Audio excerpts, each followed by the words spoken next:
Olá, pessoal, tudo bem? Estamos começando o quarto episódio aqui do webcast Acelerando a Ciência da Farlab. Eu me chamo Roberta e hoje eu e meu colega Henrique vamos conversar com o Fernando, que é diretor-geral da ICA Brasil, e com a Rocaia, que é analista de vendas da ICA também. E juntos a gente vai debater um pouquinho aí sobre chillers e banho de termostato. Então sejam bem-vindos, pessoal, e obrigada por aceitarem esse convite.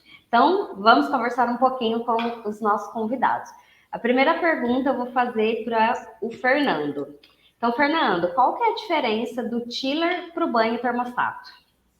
Bom, basicamente, seria a faixa de trabalho de um equipamento e outro, tá? Mas vamos falar um pouquinho sobre o princípio de funcionamento desses equipamentos, né? A palavra termostato, ela vem do grego, né? Que é termos, de quente, e status para estável. Então, basicamente, é um controle onde você liga e desliga o seu dispositivo, como vocês podem ver nessa imagem que nós temos, para fazer o controle da temperatura, né? Isso é como se fosse um aquário, né? Quando nós somos crianças, temos um aquário e você tem aquele termostato que não é automático. Então, você põe na tomada, ele chega na temperatura de 30 graus, e aí, quando ele atinge a temperatura, você desliga para não aquecer e não matar, né, os peixes. Então, você faz esse controle de forma manual. Porém, graças à tecnologia atual, nós temos outros controladores, né? Então, a gente pode ver no próximo slide que então, a gente tem um controle já muito mais moderno, né? Então, todos eles são PID, com a tecnologia PID, onde ele faz esse desligamento de forma automática, né? Então, ele liga e desliga de forma automática, tanto num chiller, que vocês podem ver do lado esquerdo, quanto no banho termostático do lado direito. A diferença, basicamente, vocês podem ver a faixa de trabalho, né? O chiller, ele trabalha na faixa negativa, então é utilizado para refrigeração do sistema, e um banho termostático, ele trabalha tanto em temperaturas negativas como em temperaturas positivas. Tá? Então, basicamente, a diferença entre um chiller e um banho termostático é a faixa de trabalho onde vai ser aplicada. Excelente, Fernando. Explica para a gente agora como funciona o sistema de circulação externa usado nos chillers e quais são os principais equipamentos laboratoriais usados em conjunto com os chillers. Legal. Bom, Henrique, existem duas aplicações, né? A interna e a externa. A interna a gente está vendo na imagem da esquerda, onde basicamente você tem um termostato, um circulador imerso num banho, né? Então, ele mesmo vai controlar a temperatura desse próprio banho, porque ele está imerso nesse banho. Então, isso a gente chama de aplicação interna. Já a aplicação externa é muito conhecida porque realmente ele faz um controle externo. Né? Então, a gente pode ver na imagem da direita, é o caso de um reator de síntese, por exemplo. Né?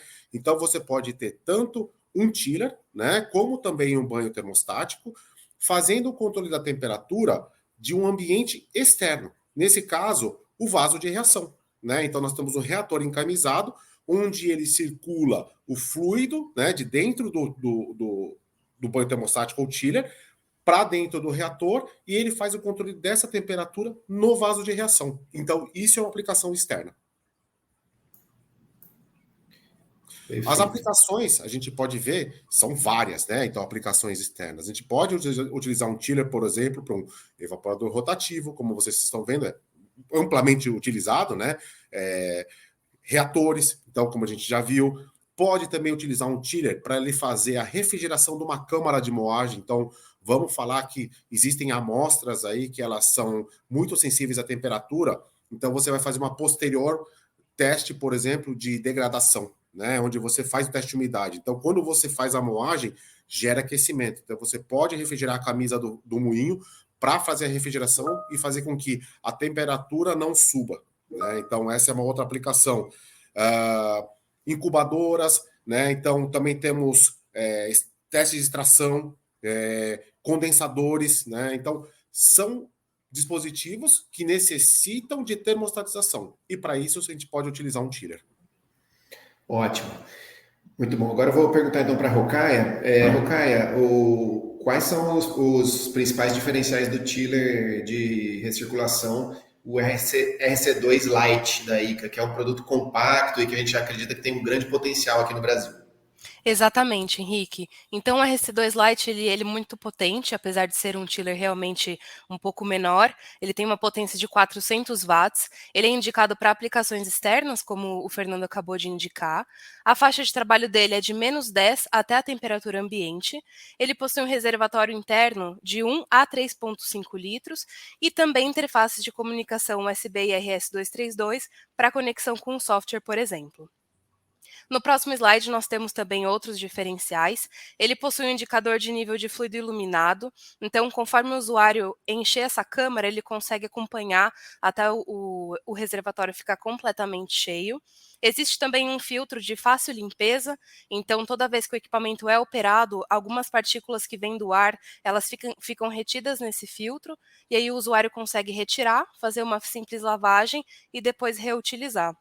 Além disso, no próximo slide, nós também conseguimos ver as imagens do chiller. Então, a vista de frente e também a marca que ele deixa no chão, o espaço que ele ocupa no chão, é um equipamento muito compacto e ele também é um equipamento que tem um baixo nível de ruído. Em comparação aos outros, ele possui 51 decibéis. Legal, muito bom. Obrigada, Rocaia, pelas respostas. Então é isso, pessoal. A gente quer agradecer em nome da Forlab a participação da Rocaia e do Fernando. Obrigada por contribuírem aí com a nossa ampliação sobre conhecimento em relação a chillers e banho termostato.